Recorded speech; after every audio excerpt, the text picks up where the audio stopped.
Hello friends, welcome back to the many video guys and my YouTube channel guys. Today friend we are going to talk about guys Samsung phone setting guys, and today video title is guys Samsung phone guys video HDR camera setting guys how to on. Friends, you want to on guys your Samsung phone guys video HDR camera settings, so how to on it. Today friends I will show you, I will tell you guys. So first of all guys, go and subscribe the channel guys, click the bell icon, like the video. Let's open your phone camera setting guys. After on phone camera setting guys, click on phone camera setting.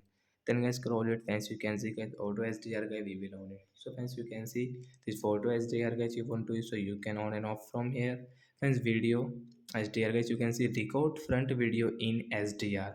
Improve the look of your video shoot with the front camera by recording in HDR. So friends you want to record guys your HDR camera, so guys you can on and guys you can off from here in your Samsung phone device. So first of all guys on guys your phone HDR, and guys you will not on, so guys it will not work. So guys both of guys you will have to on. So guys you can use guys this, you can improve the video guys your front camera video by recording in HDR. So guys you want to off, so guys you can off also guys. So like the guy we can on and off guys camera video HDR settings. So that's it guys, thanks for watching the video, bye guys.